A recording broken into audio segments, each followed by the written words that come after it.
ನಿನ್ನೆ ಹೊಸ ಸಚಿವರ ಪದಗ್ರಹಣದ ಕಾರ್ಯಕ್ರಮಕ್ಕೆ ಸಿದ್ದರಾಮಯ್ಯನವರು ಗೈರು ಹಾಜರಾಗಿದ್ದರು.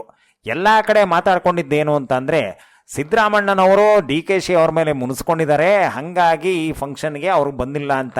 ಆದರೆ ಅಸಲಿ ವಿಚಾರ ಏನು ಅಂತಂದರೆ ನಿನ್ನೆ ಸಿದ್ದರಾಮಯ್ಯನವರ ಬರ್ತ್ಡೇ, ಹಾಗಾಗಿ ಬರಲಿಲ್ಲ ಅಂತ DK ಶಿವಕುಮಾರ್ ಬಣದವರು ಮಾತಾಡ್ತಾ ಇದ್ದಾರೆ.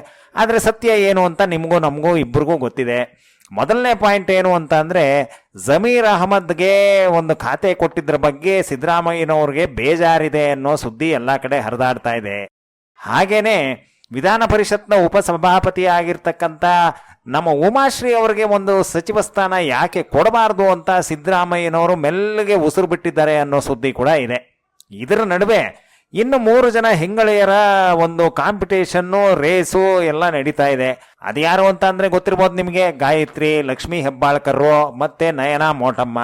ಇದ್ದಿದ್ದ 20 ಸಚಿವ ಸ್ಥಾನಗಳಲ್ಲಿ 19 ಅನೌನ್ಸ್ ಮಾಡಿ ಆಗಿದೆ. ಇನ್ನ ಉಳಿದಿರೋದು ಒಂದೇ ಒಂದು. ಈ 3 ನಾರಿಮಣಿಯರಲ್ಲಿ ಈ ಒಂದು ಸಚಿವ ಸ್ಥಾನ ಯಾರಿಗೆ ಹೋಗಬಹುದು ಅನ್ನೋದು ಎಲ್ಲರ ಹುಬ್ಬೇರಿಸಿದೆ. ಇಂಟರ್ನಲ್ ಮಾಹಿತಿಗಳ ಪ್ರಕಾರ ಇವರೆಲ್ಲರನ್ನು ಸೋಲಿಸಿ ಲಕ್ಷ್ಮೀ ಹೆಬ್ಬಾಳ್ಕರ್ ಅವರು ಕಪ್ಪು ಬಾಚಿಕೊಂಡು ಹೋಗ್ತಾರೆ ಅಂತ ಸುದ್ದಿ ಇದೆ. ನೋಡೋಣ, DK ಶಿವಕುಮಾರ್ ಅವರ ಕೃಪಾ ಕಟಾಕ್ಷದಿಂದ ಆ ರೀತಿ ಆದರೂ ಆಗಬಹುದು ಅಂತ ವಿಧಾನಸೌಧದ ಪಡಸಾಲೆಯಲ್ಲಿ ಮಾತುಗಳು ನಡೀತಾ ಇದ್ದಾವೆ.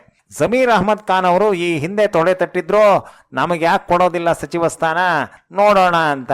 ಈಗ ನೋಡಿದರೆ ಅವರಿಗೆ ಸಚಿವ ಸ್ಥಾನ ಒಲಿದು ಬಂದಿದೆ.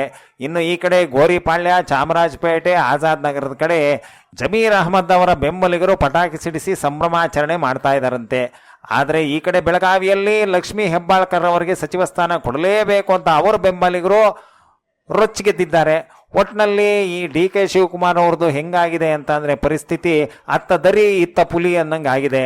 ಈ ಒಂದು ಹೊತ್ತಿನಲ್ಲಿ DK ಶಿವಕುಮಾರ್ ಅವರು ಯಾವ ನಿರ್ಧಾರ ತೆಗಿತಾರೆ ಅಂತ ಕಾದು ನೋಡೋರಿಗೆ ಅವ್ರು ಹೇಳೋದು ಒಂದೇ, ನೋಡ್ರಿ ಸಚಿವ ಸ್ಥಾನ ಯಾರಿಗೆ ಕೊಡಬೇಕು ಅನ್ನೋದು ಗೊತ್ತಿದೆ, ಎಲ್ಲ ಹೈಕಮಾಂಡು ಅಲ್ಲೇ ಡಿಸೈಡ್ ಆಗೋದು ಅಂತ. ಒಟ್ಟಿನಲ್ಲಿ ಇವರೊಂಥರ ಬೇರೆ ಆಟನ ಪ್ರದರ್ಶನ ಮಾಡ್ತಾ ಇದ್ದಾರೆ. ಅಂಗೈ ಹುಣ್ಣಿಗೆ ಕನ್ನಡಿ ಬೇಕೇ ಅಂತ ಪಾಪ ವಿಧಾನಸೌಧದ ವಾಚ್ಮ್ಯಾನ್ಗಳು ಮಾತಾಡ್ಕೊತಾ ಇದ್ದಾರಂತೆ. ಇಲ್ಲಿಗೆ ವಿನೋದ್ ವಾರ್ತೆ ಮುಗೀತು.